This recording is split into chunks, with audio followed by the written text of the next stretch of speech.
All right, everyone. I just wanted to share because I was so excited.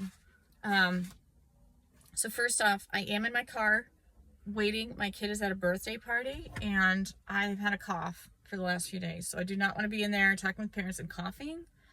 And I just got this amazing book, The Cancer Resolution by Mark Lintern, forward by our favorite Nasha Winters. So Cancer Resolution. So with that, I'm so excited. I got to do a video about it.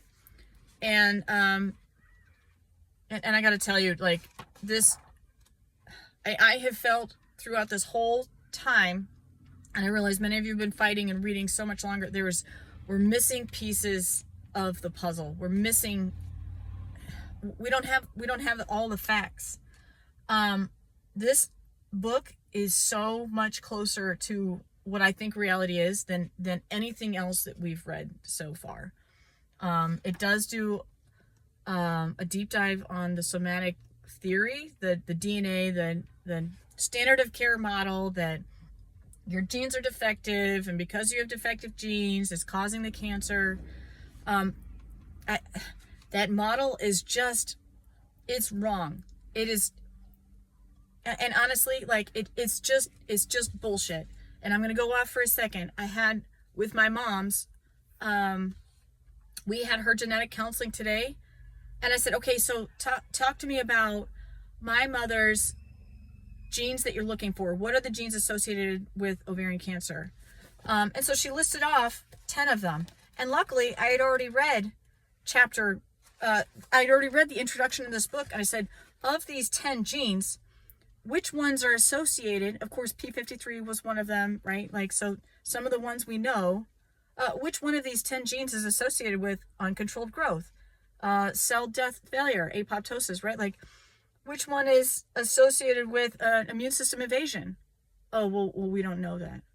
So you're going to test my mother, keep her blood, keep her DNA, and do all this stuff, and you don't know? Are you kidding me? Like, your whole job is on this?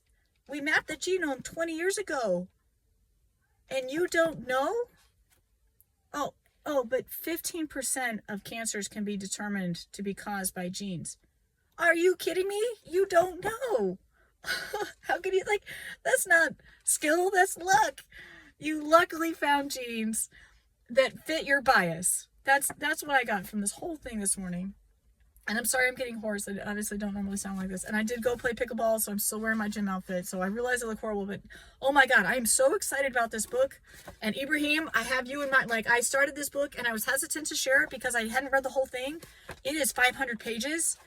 I'm on page 183. It is amazing. Like, please get this for your mother. Like, is this what you need?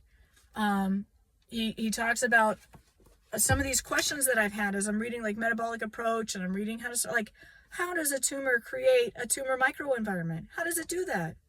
How does it create, how does it have tumor associated macrophages? Am I saying that right? See, this is the problem with reading, is like, I don't look up how to say the words enough, right? Like quercetin. God, I hate that word. Right? It's like there's some, like, pretty specific questions. I'm like, well, that's great. You're telling me that cancer does all these things. How? Why? Like, we don't understand the mechanism by which it harnesses, it takes over the immune system and uses it against you. Like, that's parasitic. Like, I've been saying it. It's parasitic. This book is saying it. It's parasitic. I've been saying it. Okay, this book talks about glycolysis and, like, really peels back some layers on, like, what is glycolysis? And oddly enough, glycolysis isn't like this huge enemy that, like, I feel like some of the others have made it out to be. He talks about glycolysis being, like, essentially a normal function. When you go and sprint and your body essentially is out of oxygen, and boy, you feel sore the next day because that's the buildup of lactic acid in your muscles. Well, that's your muscles breaking down. That's tissue damage from glycolysis that produce lactic acid, which you experience as muscle pain. Like, so, like, our system does that all the time and we don't even think about it. Why in this case is glycolysis associated with cancer? Either carcinogenesis or angiogenesis. Like, how does all that fit together? He talks about again from the the parasitic standpoint and parasitic toxins. So essentially like fungi, right? Like, so when we talk parasites, a parasite can be anything that has the type of symbiotic relationship where it degrades the health of the host or kills the host. It could be vines in your favorite tree. I don't know if any of you in the States have the kudzu vines, and you just see it take over like these acres of forest. I'm like, these poor trees are all dying. The kudzu is a parasite, right? It's a plant.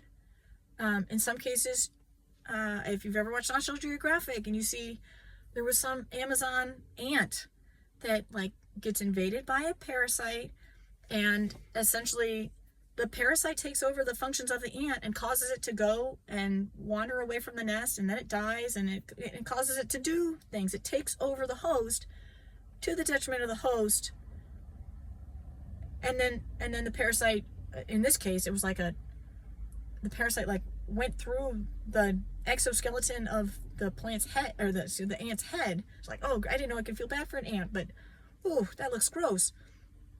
Okay, it killed the host. But in the world of fungi, right, the spores are released. So ultimately success was had. So in this case, like, okay, if someone dies, I'll say, of cancer, of a parasitic infection, we bury them, and then does it go away, or does it find its way back into the soil? Do the spores, like, spores can live for a long time. And we're seeing more cancer. So like, are we seeing, like, as it relates to toxins, like, okay, as our systems are being sabotaged with toxins, that opens the door for parasites that, you know, or fungi, you know, whatever, that might have been present all along, or they're just proliferating just based off of the nature of things.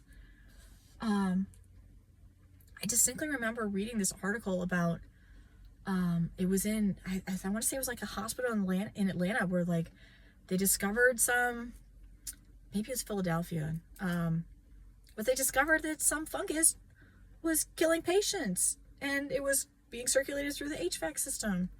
And they're just like, oh, sorry, they're like, we're out of antifungals for this. Like, it achieved resistance to the antifungals, like in compromised patients, right there in the hospital, they were compromised.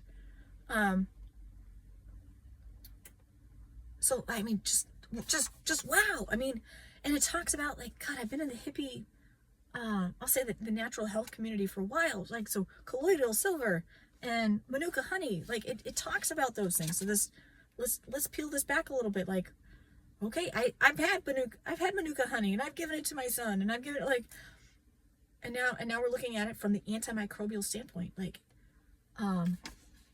okay, this is 8 minutes, and again, I am less than halfway through this book. I'm just so excited. And okay, Cancer Resolution by Mark Lintern. Can we please like talk about this? It talks about metformin, and it talks about, again, I kind of like cheated. I went to the end and kind of like, oh, tell me, like, spoiler alert, like, sorry. So like I want to say, just looking at all of our protocols, I say there's a lot of stuff that we're probably already doing.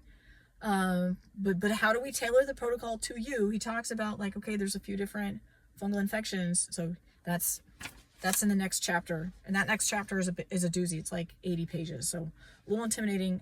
I don't have time to get through it obviously right now, but I just want to get this out. Like, please consider getting this book, for all of us, all of those who are in recurrence or in any stage of battling this. I cannot imagine that this information is not incredibly relevant to each and every one of us, maybe in different ways, but yeah, I just wanted to share it. This was originally posted in the Always Hope group,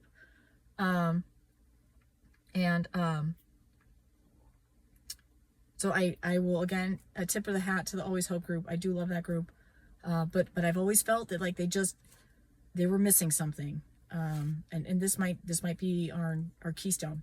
So again, sorry, I'm kind of hoarse in this. Again, I've been battling this, and I probably should have done more, but whatever. I'll get through it. The good news is I've stayed away from my mom, and she's so far fine. So we're keeping, I want to say the stupid 6-foot distance thing, but we're kind of doing something similar to that. Okay, good night. Again, I just want to share that, and I wish you all the best. I wish you healing, and above all, knowledge to fight this beast. Okay, take care.